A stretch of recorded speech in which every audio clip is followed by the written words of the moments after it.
Très courageux de commencer. Hein. Tout cœur avec vous. Vous aviez créé la surprise avec les câlins, c'est un succès un peu inattendu. Ouais. Là, c'est un deuxième projet. Est-ce que ça met déjà plus de pression? Parce que là, vous êtes peut-être plus attendu, mais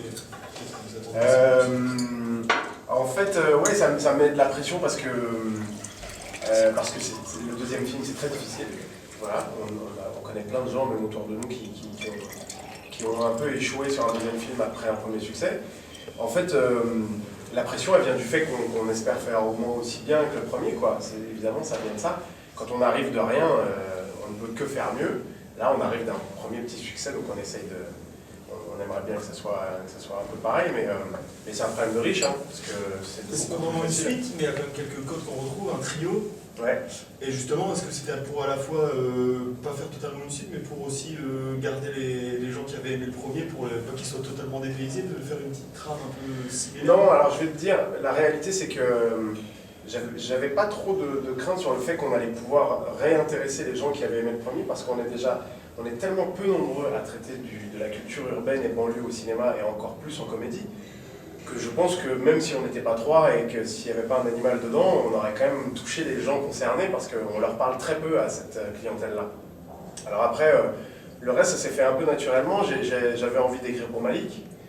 Et puis moi, vous savez, j'écris pour mes potes, donc je me pose pas la question de savoir si c'est cool si on est trois, si c'est cool s'il y a un nain, si c'est cool s'il y a Ramsey. On est ensemble, on part en vacances ensemble, donc j'écris pour mes potes. Et c'est venu assez simplement, sans trop de stratégie en fait. Bienvenue à Pattaya, mon frère. Ici, c'est le paradis des Kaira. Comment savoir si une meuf elle a une teub? Tu prends un ballon, tu lui jettes à il ou elle, tu vois, et la personne susdite, si jamais elle contrôle le ballon poitrine, elle fait tête, elle fait plat du pied, elle te la remet, ça veut dire elle a une teub. Le mec, je vous présente ma femme. Je crois qu'il y a un doute là. Beauté, mon amour, va. Tu veux faire des gosses, elle. Je crois que Malik aussi, il a participé un peu au scénario. J'ai sur Bouscapé, j'ai vu une interview où tu disais que justement, tu avais donné aussi des idées. Alors en fait, la chance que j'ai eue, c'est qu'il y a un metteur en scène qui est Franck, et contrairement à beaucoup de metteurs en scène, Franck, il vient voir ce qu'on fait, ce qu'on propose. Moi, il est venu voir mon spectacle au moins une dizaine de fois, il a dû voir mon spectacle, ce que je faisais sur scène. Donc c'est quelque part, plutôt que de faire passer des castings dans des salles, dans des F2, où il n'y a pas de meubles, et le mec il dit bon, il y a une vague qui arrive, et tu t'appelles Bertrand et t'as un skateboard. C'est parti, action. Lui, il vient, il regarde le spectacle, et il se dit bon, qu'est-ce qui marche sur les gens? Il regarde le public, il se dit cette vanne elle marche, donc peut-être qu'on peut l'adapter dans le film. Bienvenue sur Inch'Allah Airlines. Notre température sera de 35 degrés à notre arrivée à Pattaya. Le point de départ, c'est toujours pareil, ma culture urbaine, ma culture de banlieue. Parce que Pattaya et la Thaïlande, c'est l'Eldorado du mec de banlieue. Voilà, les rappeurs en parlent dans leurs morceaux depuis des années. Le 113 a été tourné des clips là-bas il y a longtemps. Il y en a même qui vivent là-bas maintenant, comme ça, déco. Exactement. Mais carrément. Exactement. Donc c'est un vrai phénomène de société. D'ailleurs, tous les grands magazines de société, genre Enquête Exclusive, etc., ont fait leur reportage là-dessus. Et moi, c'est un sujet qui me parle parce que tous mes potes vont là-bas. Donc si j'étais né ailleurs, mes potes iraient peut-être au Cap Ferret. Si j'étais un étudiant américain, mes potes iraient à Cancun. Moi, mes potes, ils vont à Pattaya. Donc j'ai voulu faire un film sur ça. Et une fois sur place, forcément, je me nourris de l'autre culture qu'il y a autour de la Thaïlande et de ma filmographie de mec de banlieue. Et c'est les films de Van Damme. Et c'est du coup un plaisir de les caricaturer et de remplacer Van Damme par une personne de petite taille. Et puis Pattaya, c'était un terrain de jeu pour y mettre mes aventures, forcément, parce que c'est une station balnéaire hors du commun. Elle est sulfureuse, elle est inquiétante, elle est un peu mythique. Donc forcément, j'avais des choses à y raconter là-bas, moi. Tu vois, quand on parlait de ce qu'apporte le casting et de ma manière de faire des films avec mon casting, en fait, c'est mes potes et donc mes acteurs qui me donnent les idées du scénario et pas le scénario où ensuite je me dis qu'est-ce que je vais mettre dans les rôles.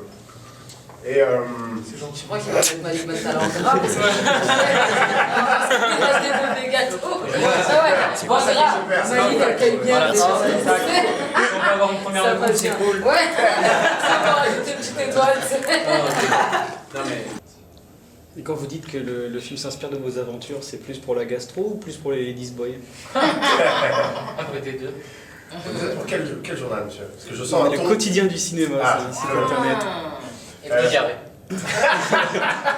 Non mais cette scène elle est assez mythique, surtout que vous jouez votre vie, c'est impressionnant. moi, honnêtement, je suis très content de voir le résultat de cette scène auprès du public, Ah parce ouais, que c'est je n'y génial. croyais absolument pas. C'est génial. Et honnêtement, c'est lui qui me l'a vendu tous les jours en venant chez moi en me disant mec, ça va être marrant, ça va être bien. Je voulais pas la faire. Mais c'est surtout qu'en plus, Personne Personne ne voulait la faire. c'est un peu comme une marque de fabrique parce qu'on termine le film avec votre nom sur la tâche de merde. Enfin, à raconter comme ça, c'est un peu bizarre, mais enfin, moi je trouve que c'est une des scènes les plus réussies du film dans son domaine, quoi.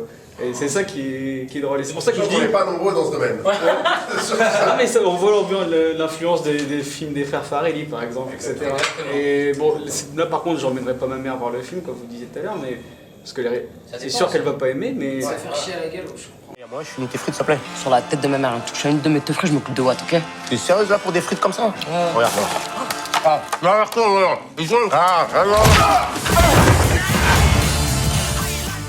Moi, c'est sûr que pour moi, c'est un luxe de pouvoir passer d'un registre d'auteur plus à de la comédie comme la comédie tout court. Ils sont pas beaucoup à faire ça. Hein, et ils sont C'est pas beaucoup. une des seules à faire ça Ah, aujourd'hui. Non mais en vraiment. tant que comédie. Non, mais pas passer, enfin excuse-moi, je me permets, mais moi j'étais fan déjà avant même de tourner avec elle et tout, je voyais les films qu'elle faisait, Sabrina, et aujourd'hui on rêve tous de ça, passer d'un registre populaire à un registre beaucoup plus auteur, c'est... Ouais, c'est Et là, il fallait plus grossir les traits, bien doser, mais c'est pour ça qu'on accepter de surjouer un peu même. accepter de surjouer, d'y aller à forcer fond. beaucoup et tout, il faisait parfois Non, ça. non. Non, mais en tout cas, oui, je me permettais de grossir un peu le trait de caractère, mais je me suis éclatée à le faire. Après, Et vous aimeriez bien faire autre chose que de la comédie?